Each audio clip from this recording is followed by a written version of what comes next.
Well, I had a bit of a problem about 3 or 4 minutes ago, 5 minutes ago, because I realised I had to introduce Dale Ahlquist. I couldn't think of anything insulting to say, which was a first. So I took a walk outside and trying to clear my head to see if I could fill it with sort of malicious thoughts about Dale. And I came across John Finucane. How do you say it? John Finucane. John Finucane. He's Irish. Why don't they have sensible names like Pearce? So John said, well, you know, try to give you some advice about some of the things to say against Dale. And I thought about it. I thought, you know, it's actually much more fun to make fun of John Finucane. So that's what I'm going to do now. Because, you know, I got away with it this morning. He normally introduces me and he just uses an excuse to attack my native land. I got away with it, but then they in their wisdom, they got someone called Kevin O'Brien to introduce me. So there's an Irish conspiracy going on here. So by way of introducing Dale Ahlquist, I just wanted to make a few gratuitous insults towards John. Not towards the Irish. The Irish are fine. My grandmother was a Kavanagh, so there are some good Irish. It's just John. It's personal. It's nothing to do with the Irish, John. It's really personal. I've actually got the advantage. It's the last talk. He can't get his back on me. It's brilliant. But as regards Dale Ahlquist, on the other hand, he's my favourite Swede. He's also the only Swede I know. We have Shakespeare, they have ABBA.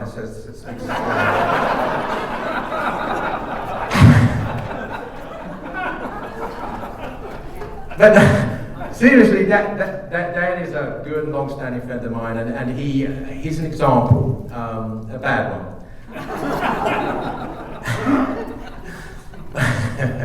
But actually, you know, years ago, probably about 7 or 8 years ago now, he came up with what I thought was a harebrained idea of the annual Chesterton Conference, the national one, not being held anymore in the Twin Cities, but been held every year for years, and a huge turnout, half of whom were from the Twin Cities. And he said, we've got to start moving around the country. And I said, Dal, you're mad, because you know, you've got a captive audience here. Why would you do that? He said, I will do it.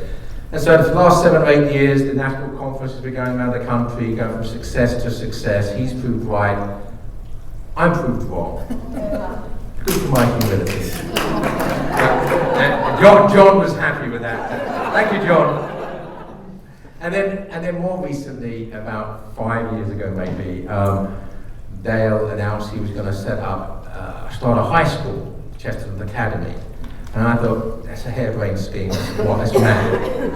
You know, you've already got the Chesterton Society to run, you're already too busy. You know, why would you want to start a school? It's going to be time consuming, it's going to be a disaster, and you know, you're going to lose lots of money. And now I understand there's not just one Chesterton Academy, but there's 8, including one in Rochester, and some of the students have been here today.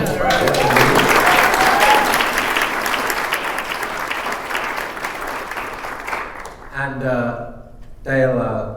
Dale says there's about 8 now, another 2 are in the process of opening up, and another 10 or so beyond that making inquiries. So I remember back in about 1980, there was a documentary on British television that said at the present rate of growth in the number of people becoming Elvis Presley impersonators, by the year 2050, everybody in the world would be an Elvis Presley impersonator.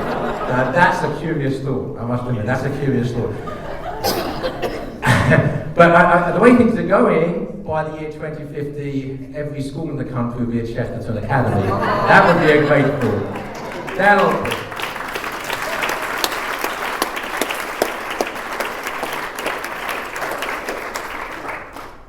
Chesterton Academy students, stand up, identify yourselves. Anybody left there? There we go.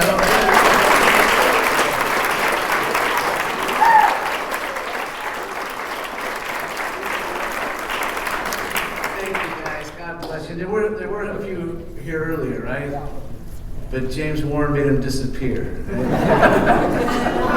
right, he made about half of the other audience disappear too, so that's good. That's great.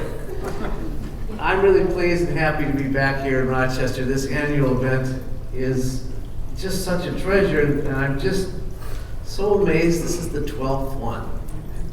Every year, and Lou and Jean have hosted this thing for 12 years. Thank you, guys. God bless you.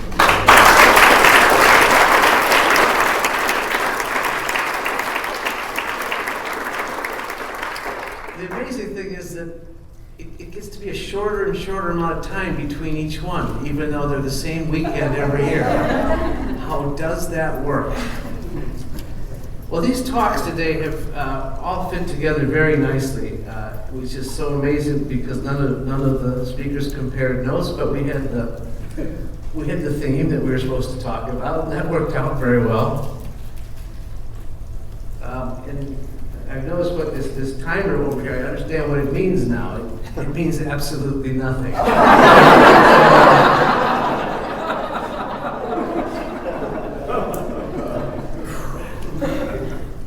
should show you this trick I can do with water.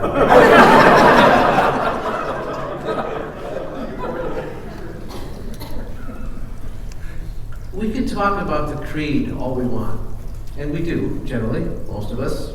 But there's many people, in fact most people, who do not connect with anything that we're saying. Either they don't accept what we're saying because they don't understand it, or more likely they don't accept what we're saying because they do understand it. But there is this common language of mankind that exists outside of Christianity. And that still manages to contain all the common truths of mankind. And even though they are Christian truths, they're not easily recognized at first as Christian truths. But they are passed along from one generation to the other. And those are the fairy tales. And it was because Chesterton discovered the universal truths of fairy tales that helped lead him to Christianity. That's what he talks about in the Ethics of Elfland. Chapter 4 of Orthodoxy, a book that I forgot to bring to sell at the table. Still can't believe I did that. Could have sold so many of those today. But fortunately, it's not about money. Really good. Chesterton says that fairy tales are the only democratic institution. All classes enjoy them. All classes tell them. That all classes share them. Now you have heard some really nice big chunks of the Ethics of Elfland today from chapter 4 of Orthodoxy, the book that I was not selling out there. And what I'm going to do is I'm going to tell you I'm going to explain that Chesterton's ideas from the Ethics of Elfland are already present in his other writings. I might quote once or twice from the actual chapter, but otherwise everything you're going to hear is from a different source. In fact, the most interesting one is an essay that he wrote 2 years before he wrote the book Orthodoxy. And it's an essay that most people haven't read. It's only been collected recently into a volume of his essays from the Daily News. And if you have about $800, you can buy those. Or you can just give the money to me, and I'll see that you get to heaven. You know, so. But in this essay called A Fairy Tale, that's the title of the essay, he explains how he became a citizen of fairyland. And you'll just be astonished to hear how recognizable some of these passages are, except how they're just slightly different because they're not from Orthodoxy. So he says, in novels, romance, scientific reports, and similar documents, We've all come across the story of a man who, on waking up, forgets his name and wanders into the streets without an identity. He can exercise an ordinary intelligence, he can perform all ordinary functions, but he cannot remember who he is. I am in this position. But then, as it is a comfort to me to reflect, so are you.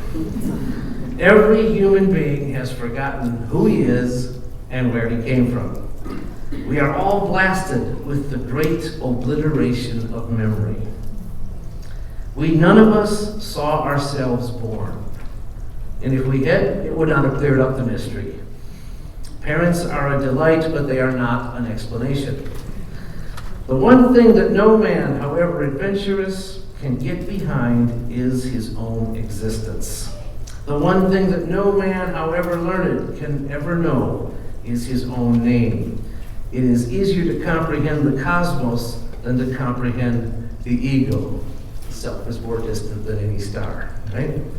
It's easier to know where you are than to know who you are. We have forgotten our own meaning, and we are all wandering about the streets without keepers, and all that we call common sense and practicality and worldly wisdom only means that we forget that we have forgotten. And all that we mean by religion and poetry only means that for one wild moment we remember that we forget. Now, Chesterton describes how he was sitting out in the countryside on a heap of stones, and he suddenly had this experience of remembering that he had forgotten. How he suddenly realized that the whole landscape had come alive, and it almost had a human face to it, and he felt like it was all distorted and strange and yet more real and more intense and distinctive and vibrant than ever, and that he could even see behind reality. It was that kind of a almost mystical vision that he had of just a simple landscape, hidden faces. And it was at that moment that he said he felt the enigma of being alive. Saints have not discovered the answer. Philosophers have not even discovered the riddle. But in that moment, at least, I remembered that I could not remember. And that's when he says there's one merely human work in which this fundamental mood is truly and wisely recorded, and I mean in fairy tales. And he said that I don't understand why people who disbelieve in Christianity do not go back to that healthy, permanent human tradition that is outside Christianity, but instead they sink back to natural philosophy. I could put my faith, he says, if I were to lose my faith in the gospel, I would not put it in Haeckel. Do I know who Haeckel is? You shouldn't if you do. He said, I would put it in Jack the Giant Killer. I would put it in those enduring human stories with their celebration of hope, surprise, courage, the fulfillment of contracts, and the natural relations of mankind. The essence of fairyland is this, that it is a country of which we do not know the laws. This is also a peculiarity of the universe in which we live. We do not know anything about the laws of nature. We do not even know whether they are laws. And this is it's a foreshadowing of that passage in the Ethics of Elfland, where he talks about the fact that we identify the fact that the apple keeps falling from the tree as something we call gravity. And by giving it a name, we think we understand what it is. But that's just calling it gravity is not the same thing as understanding gravity. We don't understand it at all. All we do is we've described this weird repetition. And And what we can imagine, and what does in fact happen, is that law gets broken. Sometimes the apple doesn't fall. Sometimes gravity is defied. Sometimes the saint levitates and defies gravity. And that points to the great line, angels fly because they take themselves lightly.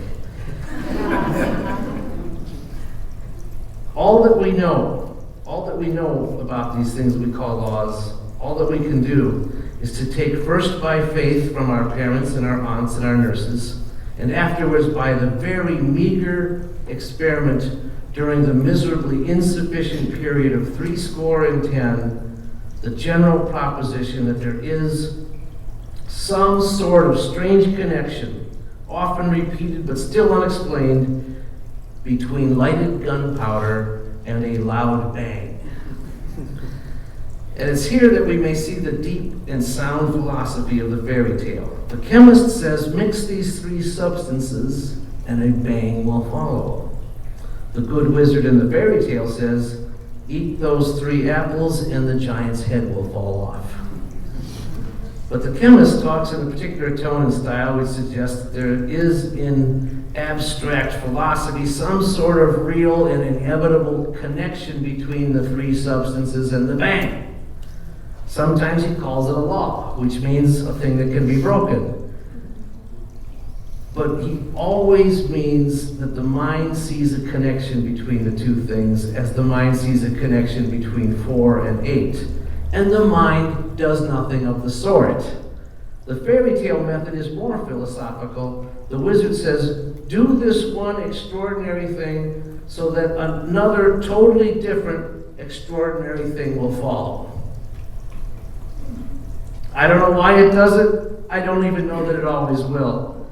But it's a tip worth knowing if you want to kill a giant. We do not know that these natural repetitions all around us are laws. We do not know that they are necessities. What we do know about them is that they are magic spells. That is, conditions which exist, but the nature of which is mystical altogether. Water is bewitched so that it always goes downhill. Birds are bewitched so that they fly. The sun is bewitched so that it shines. Chesterton quoted himself almost exactly 2 years later.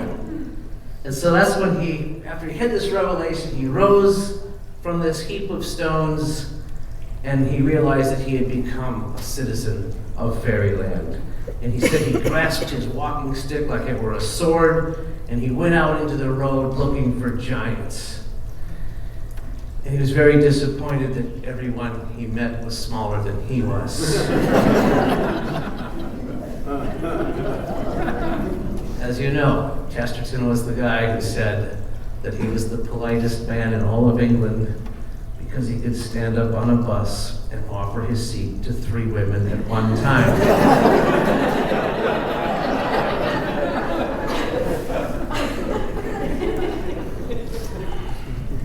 But he knew he wanted to slay giants. That's the first thing he knew about being a resident of fairyland, because that's what you're supposed to do with giants. But the whole point is that you cannot take your ease in Elfland.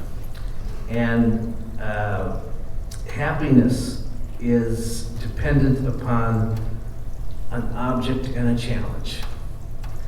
And he wanted to meet that 3-headed ogre. And he wanted him to be very wicked. He says, yes, I believe in fairy tales. I do, he says. I do it in the sense that I marvel so much at what does exist that I'm very ready to admit at what might exist. He says the fairy tales don't give the child the idea of the evil and the ugly. The child already has that idea. That's in his head already, because it's in the world already. But he says the child has already known the idea of the dragon, but what the fairy tale gives him is St. George to defeat the dragon. Fiction, he says, means the common things seen by the uncommon people. Fairy tales mean the uncommon things seen by the common people. They really are the common tales, told by everyone. And he says the difference between a fairy tale and modern fiction, he says the modern novelist generally endeavors to make his story interesting by making his hero odd. The most typical modern books are those in which the central figure is himself or herself the exception, a cripple, a courtesan, a lunatic, a swindler, or a person of the most perverse temperament. But in the fairy tale, the boy sees all the wonders of fairyland because he's an ordinary boy. He's an ordinary person on an adventure in a strange place, whereas the modern story is the strange person in the ordinary world and finds the ordinary world boring and not worth his attention.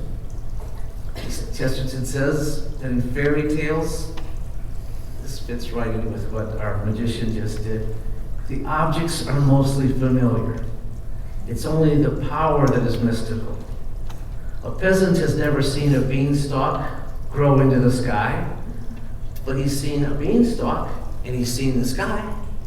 Just puts the two together in the fairy tale. He's never seen a cat in boots, but he's seen a cat, he's seen boots. The trouble with this new world of fancy is that it consists not so much he says it consists so much of things which plain people can form no picture. Financial hoards, scientific machinery, colossal navies, enormous emigrations, images so huge that they do not stir the imagination, but crush it. And he says that fairy tales are the only true accounts that man's ever given of their destiny because of the nature of paradox in the fairy tale. Jack, the giant killer, is about the paradox of courage, that unless you are afraid of the thing, you cannot be brave. And Cinderella is about the paradox of humility, that the humble will be exalted. And Beauty and the Beast is about the paradox of love, that unless you love a thing, you cannot make it lovable. You love a thing first and then make it lovable afterwards. Every fairy tale, it's like every romance, every story, every good story really has just three characters. You have St. George, the princess, and the dragon. Those three characters have to be in every great story. You have to have the princess, who's the thing to be loved, the dragon, which is the thing to be fought, and St. George, who loves and fights. Romance consists of love and war, says Chesterton, because that's what human life consists of. Real war is not oppressive because it cannot undertake, no one can undertake it except for something that he loves. And real love is not passive because one cannot feel it without being ready to fight for it. And of course, the fairy tale has to end with the happily ever after. Chesterton says the wise old fairy tales, which are the wisest things in the world, at any rate, the wisest things of worldly origin. The wise old fairy tales were never so silly as to say that the prince and the princess lived peacefully ever after. It says they lived happily ever after. And they did. They lived happily, but they probably threw the furniture at each other. Because most marriages, he says, are happy marriages, but there's no such thing as a contented marriage. The whole pleasure of marriage is that it's a perpetual crisis. You know that when Chesterton came to America and found out that married couples could be divorced for incompatibility, he said, well, they should all be divorced. Because men and women as such are incompatible. And the whole point of marriage is to work through the incompatibility. That's why he says marriage is a duel to the death. Now remember how I said that Chesterton, when he discovered Fairyland, he went off to slay a giant, and he had the hard time of finding something larger or smaller than himself. And he pointed out the difference between the fairy tale and the modern novel. Because the fairy tale is about the adventures of a normal person in the strange world. The novel is about the strange person in the normal world who's always in rebellion against normal things. He's not fighting giants, he's fighting his spouse or his parents or his God. But the thing about the fairy tale is that he says it represents the permanent protest of the weak against the strong. That's the theme that's in every fairy tale. And it's a moral tale because it's about fighting giants, fighting dragons, because that's what you do in fairyland. You fight giants because they're gigantic. But in our world, the so-called real world, we tend to do just the opposite. We tend to worship the gigantic. Instead of fighting it, we worship the rich man. We worship big government or big business or big building projects or big football stadiums. And we worship the earth. We worship the universe only because they are big, because they make us feel small. And Chesterton says that of all the babyish arguments by which the modern materialist shows his limitation, that is certainly the most intellectually contemptible. Why on earth or anywhere else should the earth yield in philosophical importance to the sun because the sun is bigger? Why should man feel less important than the solar system because the solar system is bigger? Is a man less important than a whale because a whale is bigger? This is the spirit of the imperialist. If ever there was a sage who only thought that man was important because he had seen nothing but chickens, he was no doubt bound to surrender man's importance at the very first sight of a rhinoceros or a hippopotamus. And doubtless the same sage, only slightly advanced in senility, might have further disavowed man's importance at the first glimpse of the size of the sun. But there never was such a sage. The human conviction of the importance of humanity was never based on the size of the human. It's always based on the spirituality of the human. That spiritually man is the center of the universe. He's important because he's important not because of his physical size, but because he's made in the image of God. And that's why any arguments about astronomy or about environment or anything else are just foolish materialistic arguments. And the fairy tale, of course, presents wonderful metaphors to explain the spiritual importance of man. Then the difference between, or the importance of legend, he says it's the essence of a creed is to be clear, and the essence of a legend is to be vague. There's less details to it, more doubts, but there's a truth that's just mysterious.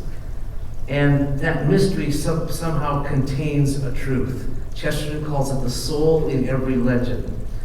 All mysteries, he said, are concerned about finding a particular thing in a particular place, like the legend of the Holy Grail. We read the mystery, we read the legend, we read the fairy tale, and we want to have meaning behind the mystery. There has to be some ultimate meaning behind the mystery, and nothing less than the whole truth will satisfy us. And though the fairy tales are told to children, of course they're still enjoyed by adults. And then we pointed out, I think James brought out the great point of the younger the child is, the less fantastic the story has to be. The child of 7 is amazed when you say, Tommy opened the door and saw a dragon. But the child of 3 is amazed when you say, Tommy opened the door. And that's all you need. Now what's the converse of that truth? Not the converse, but the corollary. The corollary of that truth is that the older the child has to be, us, we need the story more fantastic. And we need bigger special effects and bigger explosions. I mean, if the movie doesn't start out with an explosion within the first 2 minutes, what is the point of watching the rest of the movie? It's got to be bigger and bigger. More and more fantastic. But it still has to tell a moral tale. Because if it doesn't, it's worthless. There still has to be a moral reality that is expressed, a moral truth. It's still about finding a particular thing in a particular place. It still has to point through the fantasy to the ultimate reality. And then there's this role of magic.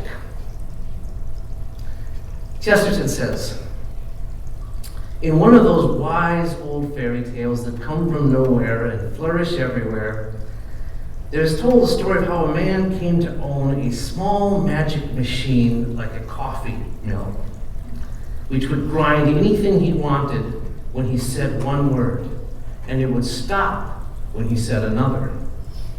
And after performing marvels, the mill was merely asked to grind a few grains of salt at an officer's mess on board a ship. For salt is the type everywhere of small luxury and exaggeration, and sailors' tales should be taken with a grain of it.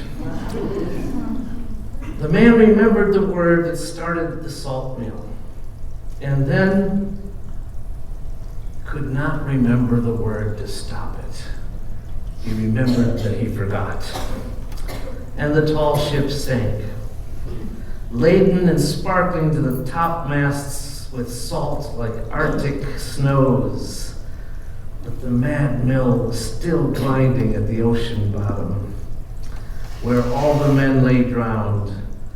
And that, so says the fairy tale, is why the great waters about our world have a bitter taste. For the fairy tales do what the modern mystics don't, that one should not let loose the supernatural or the natural. That's a really cool moral. One should not let loose either the supernatural or the natural. And that's where we get into magic. Because magic was always used as a term of abuse.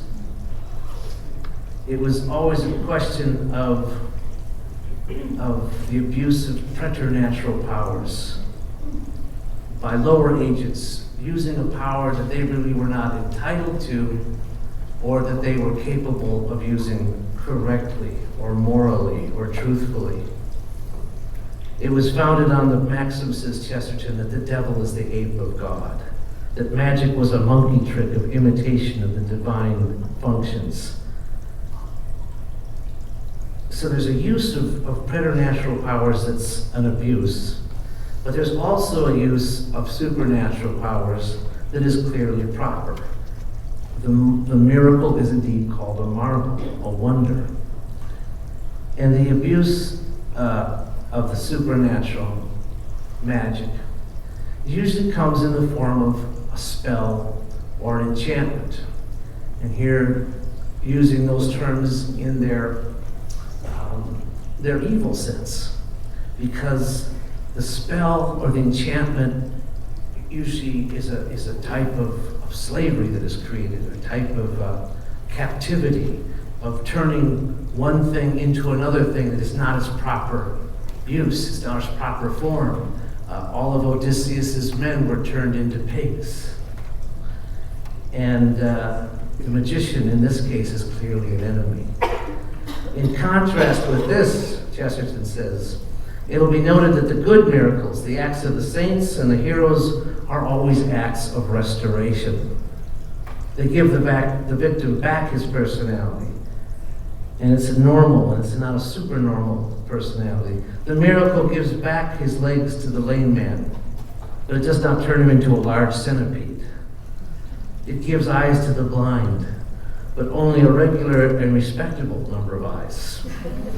The paralytic is told to stretch forth his hands, which is a gesture of liberation from fetters, but not to become an octopus and losing his human form. There runs through the whole tradition the idea that black magic is that which blots out or disguises the true form of a thing, while white magic, in the good sense, restores it to its own form and not another. St. Nicholas brings two children alive out of a pot when they've already been boiled down into soup, which may be said to mark the extreme assertion of form against formlessness. But Medea, being a witch, puts an old man into a pot and promises to bring out a young man that is another man. But Medea, being a witch, does not keep her word. Chesterton goes after the Puritans, who are still witch hunters, he said, or what he calls witch smellers, who suspect that because children enjoy fairy tales with witches in them, they are thinking about becoming witches. Hint, hint, wink, wink, nudge, nudge. I won't say any names of any particular books, but if I were, I would say Harry Potter, but I'm not going to. But he goes after the other kind of witch smeller, the kind who suspects that the Catholic Church is full of devil worshippers because of the strange significance they give to something they call sacraments and the strange powers that they attribute to their priests. Chesterton says it's probably no matter of surprise that the critic of the Catholic Church should see a link between magicians and the Mass. There is a sort of logical link between them. The logical link that exists between yes and no. In other words, they are exact contraries, like light and darkness, which are often classed together because they are often mentioned at once. They cross each other with complete collision and contradiction. The magician is the man who seeks to become a god, and being a usurper, he always becomes a tyrant. Not being the maker, but only the distorter, he twists things out of their intended shape and imprisons natural things in unnatural forms. But the Mass is exactly the opposite of a man seeking to be God. It is a God seeking to be a man. It is God giving his creative life to mankind and restoring the original pattern of their manhood, making not gods, not beasts, not angels, but by the original blast and miracle that makes all things new, turning men into men. God bless you.